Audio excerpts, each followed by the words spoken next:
আসসালামু আলাইকুম, welcome to Moni's Wales. আজকে আমরা রান্না করতে চলেছি শুটকি মাছ, আর সেটা হচ্ছে ইলিশ মাছের শুটকি। প্রথমে এখানে পেঁয়াজটা একটু বেরেস্তা করে নিয়েছি। পেঁয়াজটাকে বেরেস্তা করে নেওয়া হয়ে গেলে এখানে মধ্যে পানি অ্যাড করে দিব। পানি দেওয়া হয়ে গেলে আমরা সেখানে দিয়ে দেবো দারচিনি, দুটো তেজপাতা দিয়ে ভালো করে নেড়ে চেড়ে যতক্ষণ মধ্যে ফ্লেভারটা ছেড়ে দিচ্ছে। তারপরে এখানে দিয়ে দিব হলুদ গুঁড়ো, 1 চামচ হলুদ গুঁড়ো দিয়ে ভালো করে নেড়ে চেড়ে নিয়ে তারপরে এখানে অ্যাড করব মরিচের গুঁড়ো। তো আমি 2 চামচ মরিচের গুঁড়ো দিয়ে দিচ্ছি। আপনারা যদি বেশি ঝাল খেতে না পারেন তাহলে একটু স্কিপ করে নেবেন, আপনার স্বাদ মতো আপনি চাইলে কম মরিচের গুঁড়ো অ্যাড করতে পারেন। তারপর দিয়ে দিচ্ছি জিরার গুঁড়ো। এই জিরার গুঁড়োকে কিন্তু আমি নিজেই তৈরি করেছি।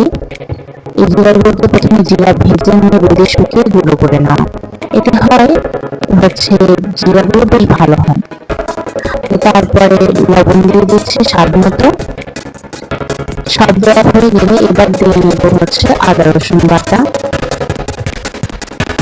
তো আমি এখন আদা রসুন বাটাটা অ্যাড করার পূর্বে একটু ভালো করে নেড়ে নিচ্ছি। এখন আদা রসুন বাটাটা দিয়ে নেব, দিয়ে ভালো করে মিক্স করে নেব। এই ব্যাটারটা তৈরি হবে একদম থকথকে। তো ভালো করে নেড়ে চেড়ে যতক্ষণ না এটা আমি কষানো হচ্ছে আমি একটু কষিয়ে নেব।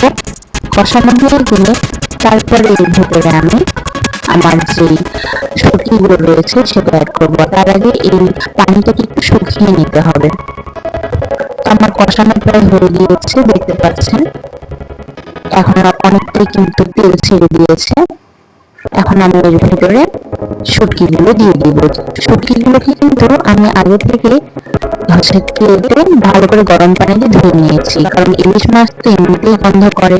তো ইলিশ মাছের শুটকিতে যেহেতু পরিমাণে তেল থাকে বেশি, তো এটা যদি আপনি ভালো করে গরম পানিতে ধুয়ে না নেন তাহলে কিন্তু গন্ধ করবে। অবশ্য এই ইলিশ মাছগুলো আনা হয়েছিল সুন্দরবন থেকে। যখন ওখানে ঘুরতে গিয়েছিলাম তখন ওখান থেকে নিয়ে আসা হয়েছিল, এখন রয়েই আছে। শুটকিগুলো আপনি ফ্রিজে রাখলে এগুলো কিন্তু অনেক দিন ধরে খাওয়া যায়।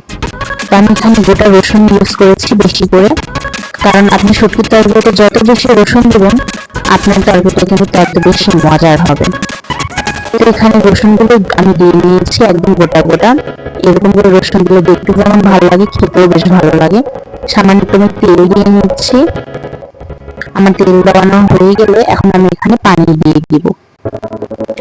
এখন যেহেতু এখানে শুকিয়ে রয়েছে এবং লেগে যাচ্ছে, আমি বেশি করে ঝোল দিয়ে নিচ্ছি। যতক্ষণ পানিটা কমে যাবে ততক্ষণ পর্যন্ত আমি জাল করে নেব, যাতে পানিগুলো শুকিয়ে যায়। এখন ভালো করে নেড়ে নেব যাতে নিচে তলায় লেগে না যায়।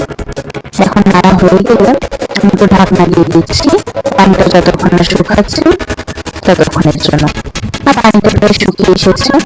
এখন এখানে সামান্য একটু লবণ দিয়ে দিচ্ছি, কারণ আমার কাছে মনে হয়েছে যে লবণটা একটু কম হয়েছে। আপনারা পরবর্তীতে লবণ ইউজ না করলেও চলবে। এখন ভালো করে এটা কষিয়ে নেব।